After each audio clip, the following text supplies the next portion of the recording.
شوہر کو مجازی خدا کہنا کیسا؟ غلط ہے. خدا تو ایک ہی ہے، الہ تو ایک ہی ہے. مجازی کا بھی لفظ بھی نہیں استعمال کرنا. اکثر مجاز تو وہ ہوتا ہے جس کا کوئی مطلب حقیقت کا کوئی مجاز تو ہے ہی نہیں ہے نا جی. اللہ ایک حقیقت ہے، خدا تو ایک ہی ہے، اس کا مجاز کیسے ہو سکتا ہے؟ وہ تو پیغمبروں کے لیے لفظ نہیں استعمال کرنے دیتا. وہ بھی کہتا ہے کہ سورۃ النساء میں کہ اللہ تعالیٰ ماتا ہے کہ عیسیٰ ابن مریم کبھی اس بات پہ عار محسوس نہیں کریں گے کہ انہیں اللہ کا بندہ کہا جائے، اور اگر عیسیٰ ابن مریم یا کوئی فرشتہ اس بات پہ شرم محسوس کرے کہ اسے لوگ اللہ کا بندہ کہیں تو اللہ تعالیٰ ماتا ہے پھر ان لوگوں کو ہم قیامت دن حاضر کر لیں گے، چھوڑیں گے نہیں. تو اس کا مطلب ہے کہ اللہ تعالیٰ ماتا ہے کہ یہ تو آپ نے شرمندگی محسوس ہی نہیں کرنی، آپ اللہ کے بندے ہیں. چاہے جائے کہ کوئی یہ خدائی کا دعویٰ کر دے. پھر سورہ آل عمران میں، سورۃ البقرہ میں بھی ہے، اللہ تعالیٰ کبھی ایسا نہیں ہوا کہ ہم کسی نبی بنا کے بھیجیں اور وہ لوگوں سے یہ کہنا شروع کر دے کہ لوگوں میری عبادت کرنی شروع کر دو. وہ یہ کہے گا کہ اللہ کی بات کرو، اور کہے گا کونوا ربانیین، اللہ والے بن جاؤ. نبی علیہ السلام نے کبھی نہیں کہا کہ محمدی بن جاؤ، آپ نے ہمیشہ کہا ہے ربانی بن جاؤ، مسلم بن جاؤ. ہم جب محبتی لفظ استعمال کرتے ہیں نا تو ان کے بزرگ بابوں کی جو بدعات ہے نا ان کو ڈائلیوٹ کرنے کے لیے کہتے ہیں کہ یار تم محمدی بنو. لیکن میں ہمیشہ ساتھ کلیئر کرتا ہوں کہ یہ ہم اس کے جواب میں کہہ رہے ہیں، ورنہ ہم مسلم ہیں، ہم اپنے آپ کو محمدی بھی نہیں کہتے، مسلم ہی کہیں گے.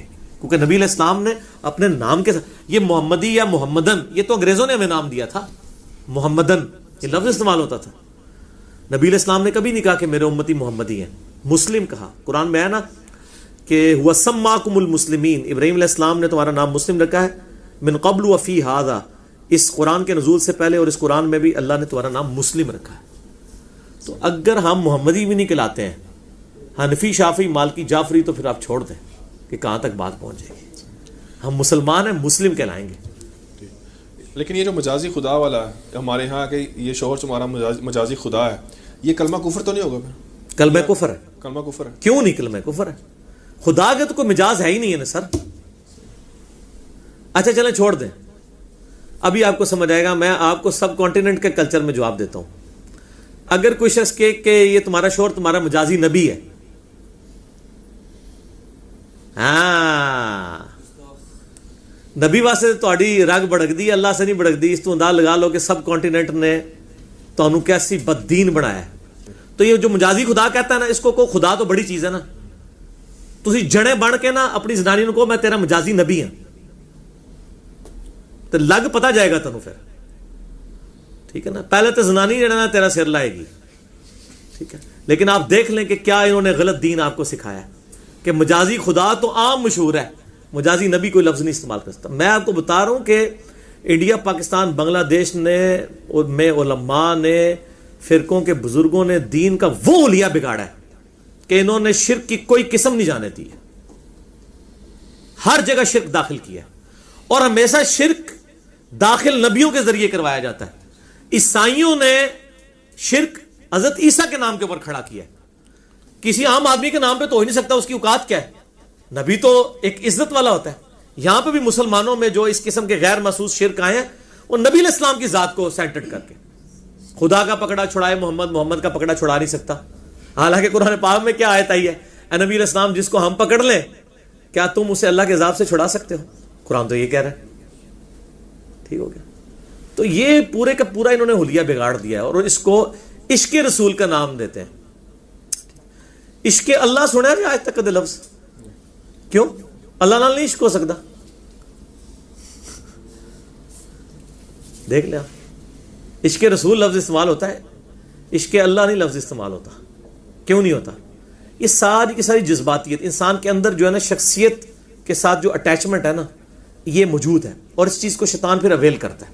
اور انہی چیزوں کو نبی علیہ السلام نے بار بار کنڈیم کیا ہے. دیکھیں میں اگر کنڈیم کروں نا اپنی طرف سے تو آپ کو کوئی ڈاؤٹ ہو سکتا ہے.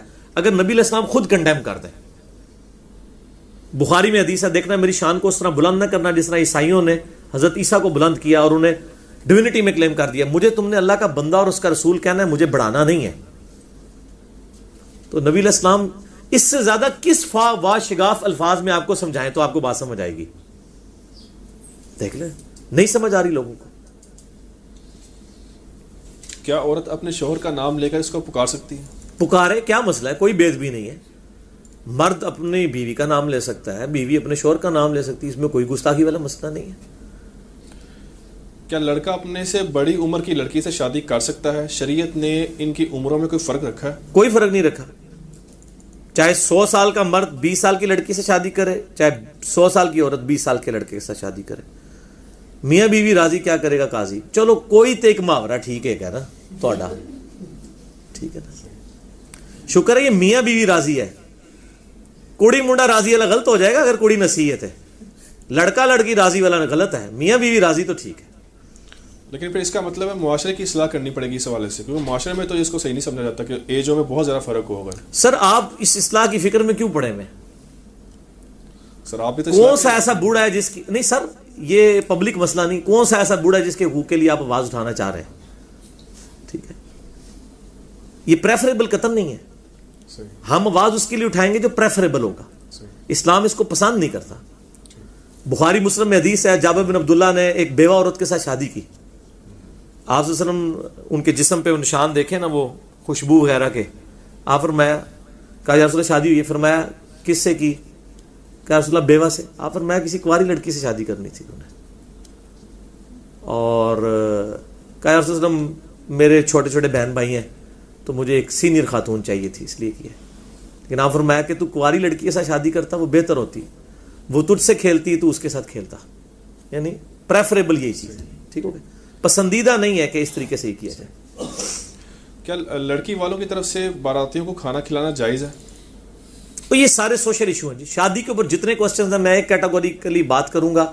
شادی کی رسومات میں جو چیز حرام کر دی گئی ہیں نا وہی حرام ہوں گی, باقی ان کو کلچر کے اوپر رہنے دیں. آپ ان کے اوپر آپ نہ کوئی قدغن لگائیں. آپ کے پاس کوئی دلیل نہیں ہے. ڈاکٹر اسرار صاحب کے بھی جو کلپ چڑھے ہوئے ہیں وہ بھی کوئی حدیث نہیں پیش کرتے, واقعات بیان کر دیتے ہیں کہ جی یہ ہو گیا وہ ہو گیا. بس ان کو کلچرل رہنے دیں. اور جیز لعنت ہے, واقعی جیز اس معنوں میں تو لعنت ہے کہ اگر اس کی بنیاد کے اوپر آپ کسی کو مجبور کر رہے ہیں. لیکن اگر ایک باپ اپنی مرضی سے اپنی بیٹی کو کچھ دینا چاہتا ہے اس کو تو آپ لعنتی نہ کہیں. گفٹ تو وہ دے سکتا ہے نا, کیوں محروم کروانا چاہتے ہیں اس کو؟ اگر وہ بچے کو نئی گاڑی نکلوا کے دے سکتا ہے تو بچی کو بیاتے ہوئے کیوں نہیں نیا فرنیچر لے کے دے سکتا؟ وہ آج تک تو نہیں ہوا کہ باپ کا بیٹے کو گاڑی لے کے دینا لعنت ہے. وہی باپ اپنی بیٹی کو کچھ دے دے تو کہتے ہیں لعنت ہے.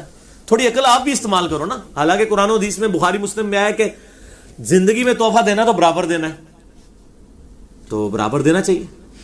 تو اس کو اس طرح نہیں بنا, کلچرل رہنے دیں چیزوں کو, سوائے اس کے کہ جو چیز ظلم کی کیٹیگری میں فال کر جائے.